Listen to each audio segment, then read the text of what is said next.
Pisces rising. How are you? It's your September forecast. And it starts with a full moon in Pisces, which is you, your identity, yourself, except Saturn's there. And Saturn can feel like an obstacle, can feel like a lot of work to who you want to be, but it's also an invitation to mastery. So with the full moon there's definitely a sense that there's been work, there's been lots of energy put into identity and self and who you are as a person and being seen, but something needs to be reworked, refigured, rethought, and that is Mercury retrograde in your seventh house of relationships. So it's really answering to that, and that is something that's undergoing a little bit of a change, a little bit of a shift. And I think that's going to help us tune into what Saturn wants from us, which is identity, self for Pisces rising, being seen, showing up, saying, hey, this is me. Then we've got Friday. So this is August 30th. Friday is actually September 1st. So this is really, I guess, the last week of August and September forecast. But September 1st, the moon's in Aries. Aries is your second house of finances. Mars has moved into Libra. It's your eighth house of investments, shared resources, contracts. And these two can be, just negotiating with the moon opposite Mars. And I think it's something to just note. It's not a big deal. It's brief, but it's financial, and it's something to keep in mind.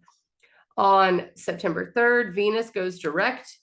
Venus is direct in your sixth house of work, everyday life, routine. There's been a huge reevaluation going on there.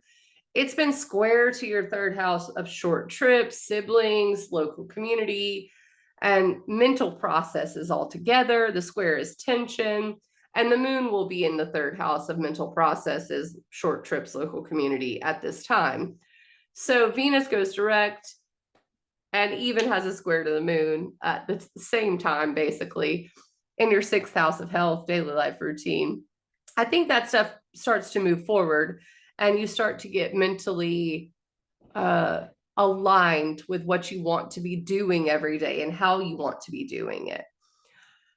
And yay, let's celebrate Venus direct. On the 4th and through the 8th, that whole week is really nice because Mercury it's still retrograde, but it's trine Jupiter.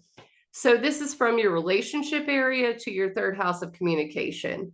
And even though Mercury is retrograde, which can expose problems, it's problems that may need to be exposed in order to be abundant in the future or be clear in the future.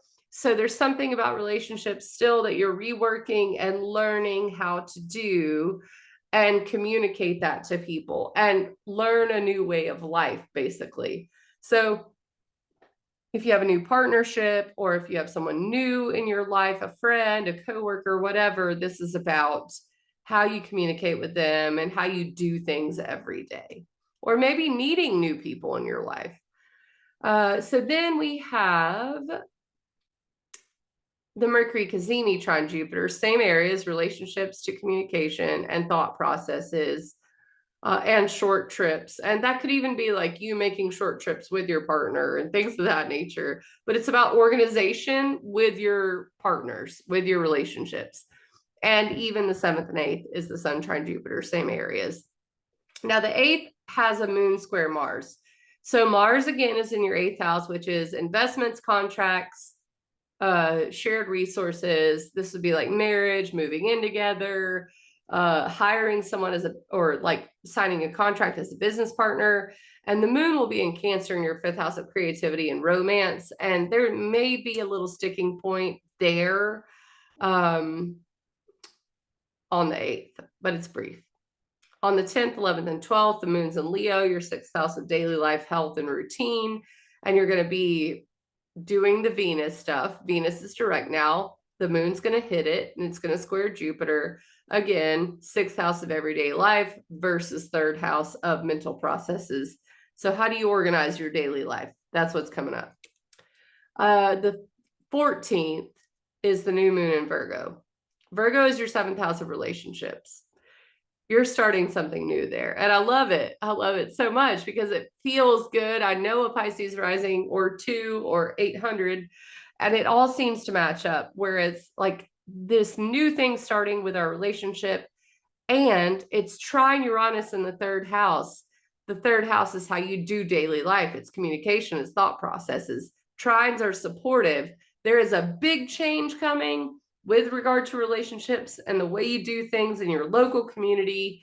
And it's extremely fortunate and I love it. And at the same time, Mercury is direct. All of the work you've been doing is going to pay off around this new moon. And I'm very happy about it. And then also, well, I already went over Mercury direct. So the 16th, the moon hits Mars in your 8th house. And it's just like, maybe that's the day we're signing a contract. Maybe that's the day we're learning how each other works because it's shared resources.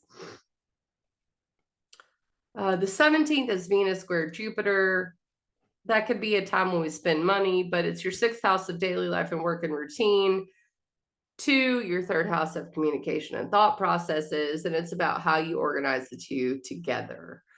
Then you've got 19th, the sun opposite Neptune. So the sun's in your 7th house of relationships, Neptune's in your 1st house of self. Don't lose yourself. I mean, maybe on the 19th you're allowed to, but like maybe be aware on the 19th that's what's happening and don't let it happen, okay? Because Neptune in your 1st house can make you a little hidden. And then the sun in your 7th house is like, this is what I care about right now. And this could lead to a little bit of disillusionment. So just be aware of that. The 20th and 21st, the moon's in your career area. It's going to square Saturn, which is, you know, in your 1st house of self. So this could be a little bit of a sticking point, especially on the 20th. Just feeling like there's work to do, obstacles to be overcome. The 23rd, the moon in Capricorn, your 11th house of networking and goals, squares, tension, Mars, action in your 8th house of investments. This is about boundaries. This is about who do I let in my life, or who do I involve myself with, or what goals do I involve myself with versus what I feel like I'm worth and what might be disempowering to me. And that's brief. Again, it's the 23rd, but it's still potent. Also on the 23rd, the sun enters Libra, your 8th house of shared resources, boundaries, empowerment, and disempowerment, all those things. That'll be for a month. The 24th, the moon's in Aquarius. That's your 12th house of rest and relaxation. So you may be able to take a break on that Sunday and Monday, 24th, 25th, but it will highlight Venus direct now in your 6th house, which is work. So there could be an interplay with how much you have to do versus how much you want to relax. The 26th, 27th, the moon's in Pisces. That's your 1st house of self. Don't forget Saturn's there. There's a little work to be done on the 26th, or maybe an obstacle to be overcome, but it's short-lived and brief. The 28th is the last square of Venus to Uranus.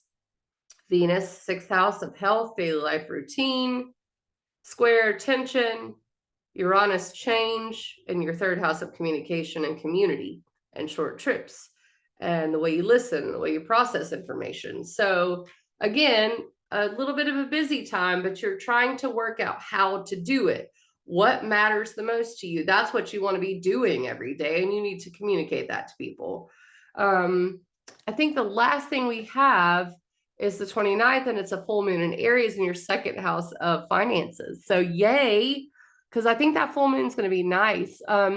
Granted, it answers to Mars in your 8th house of shared resources, but I think there is this sense that something good's happening there, and it highlights the North Node in Aries, which is going to expand your financial area in the next 18 months. So next month is actually about the eclipses there, and we'll talk more about that on the flip side. So I'll see you, I guess, around October 1st, ecstaticastrology.com to book. I am so tired. This is my 12th one. Thank y'all for bearing with me during this Mercury retrograde. And I guess I'll catch you on the flip side.